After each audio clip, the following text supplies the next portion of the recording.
What's going on, Kicks Gang? It's Kicks back with another dope sneaker unboxing, and I am super excited to bring this pair to you guys firsthand.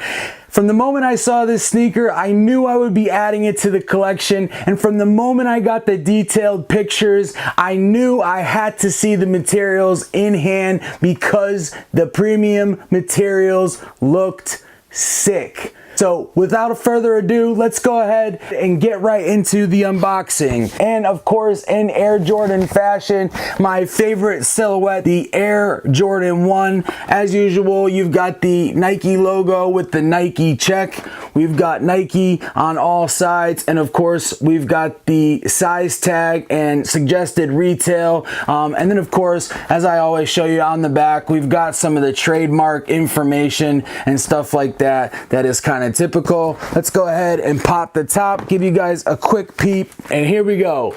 Bam! The Air Jordan 1 Rookie of the Year. Let me go ahead and grab these out of the box real quick.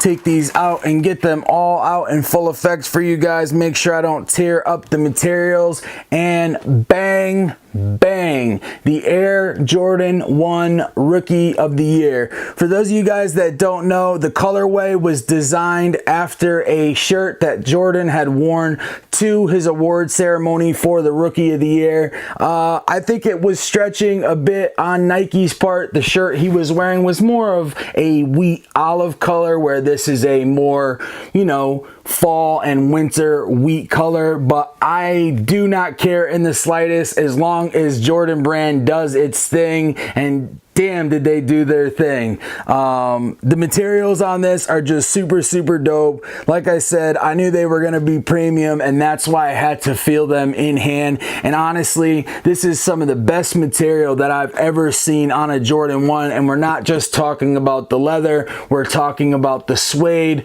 or the nubuck. I think it's debatable, but I think because of the, you know, the cut of the hair on it, we would call it more of a nubuck, but it is the most buttery, softest suede or nubuck that I've ever felt on a Jordan 1, and I've got a lot of Jordan 1s that you guys have, you know, seen. So anyways, let's go ahead and get into the review and do as we always do. Start off from the bottom with the outsole. We've got the typical Air Jordan 1 outsole in all black, which I think is a dope touch since the rest of the shoe is pretty much all white and wheat. It gives it a little bit of a contrast on the bottom. Then of course on the side, we've got that sail or white colorway, more so sail colorway midsole, and then wrapping around the entire toe box in the front, coming up by the eyelets, the wing flaps on the side, and then in the back are all that premium suede or nubuck material.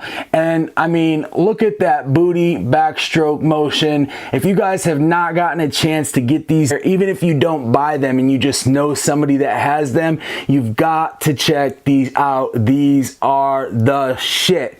So anyways, we got that wheat color material, that wheat nubuck coming all the way around. Then here on the toe box, you can see that premium tumbled leather, and no, it's not that synthetic tumbled pleather. And no guys, just because it's tumbled doesn't mean it's good leather, doesn't mean it's premium. There's a lot of, you know, really tumbled pleather or synthetic leather, kind of like we got on the Air Jordan 3 Black Cements. Not complaining because I love the silhouette, but I really wish they would have given us like really, you know, good true leather on that. But yeah, anyways, we've got the tumbled leather here on the toe box, and in the mid panel as well. That's probably where we have it the most. If you look at in the mid panel on the interior and the exterior, heavy, deep tumbled leather. And then of course we've got that full grain black Nike swoosh here on the side. It almost looks tumbled. In areas it looks tumbled, but in other areas it just looks like it has that really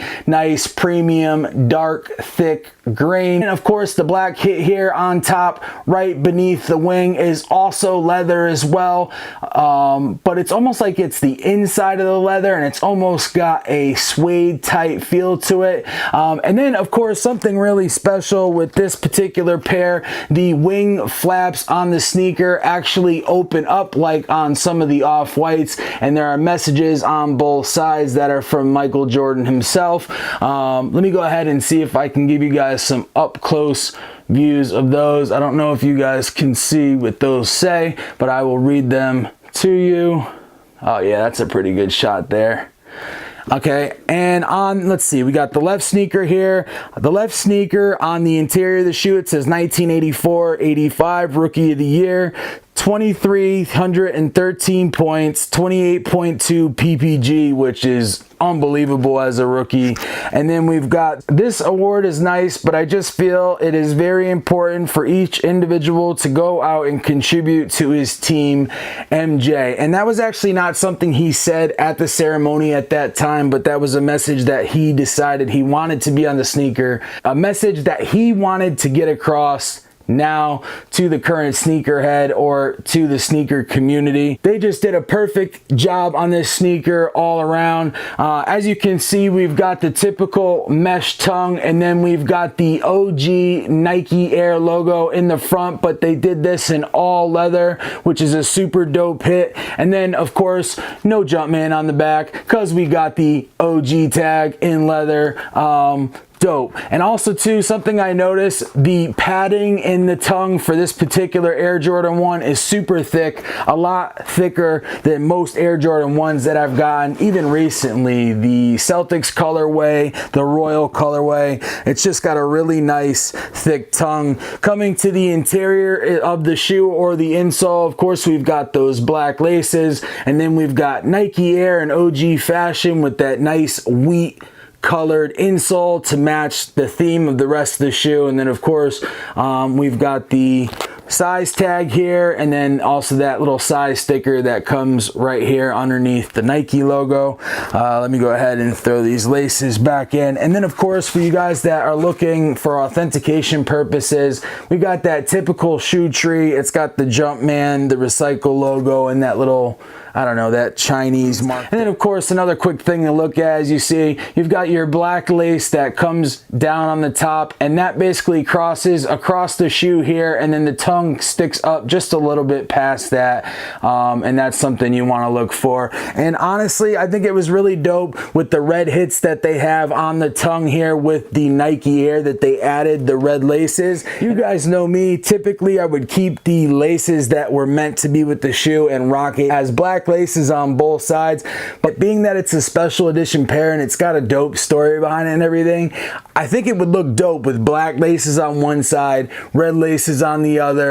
Get a little bit of creasing here up on the tongue flaps so that they kind of stick out a little bit so you can see some of the writing on the inside. But yeah, guys, these are just super dope. Let me give you guys a couple more up close views, another couple strokes of that booty backstroke motion. And actually one thing I wanted to show you too real quick, let me go and pull the shoe tree back out. You guys can just see if that'll, let me see if I can get that to zoom in. You guys can just see that premium leather here, and I mean, honestly, I couldn't be more excited. These are really dope. Honestly, I'm going to be trying to get a second pair of these. I know most of these sold out, and it was deceiving because although it said Foot Locker and House of Hoops and a bunch of different places we're going to be getting these, they got them in low stock numbers. So yeah, when you went online, it said every Foot Locker is getting them, and I don't know how other Foot Lockers did, but at my Foot Locker they had 18 pairs, which is basically maybe like 2 or 3 pairs per size. For the first time, I was actually waiting outside. They don't open the actual main mall till a lot later than, you know, most malls would open. So there was a bunch of people standing outside. I was the first person in line, but as you know, I've got a walker and a cane. And luckily my mom was there. I know that sounds funny, but when they opened that door, everybody started running, and my mom was dope as hell. She went running right along with them and got right up in the front of the line. And you know, it just depends. The sneaker community can be very supportive, and then they can also be not very supportive. And they knew that I was waiting there. They knew my mom was running up there for me, because honestly, I had to go to the complete other side of the mall and go up the elevator and then come all the way back. And at that point in time, if my mom wasn't standing in line, I probably would have been 10th, and I probably wouldn't have got it in my size. And I gotta be honest, guys, pretty much everybody that was there with several people. They were trying to get sizes to sell, and all I wanted to do was get my pair for myself, and I was able to do that. It was my first time actually doing a little bit of a camp out. It was heated, it was inside, I was outside for a little bit, but as you guys know, with a lot of my medical stuff going on, I don't really get to camp out, but it was cool to kind of have that adrenaline rush and be the first person called into the store. As always, I'm just really glad to add another dope Air Jordan 1 to my collection.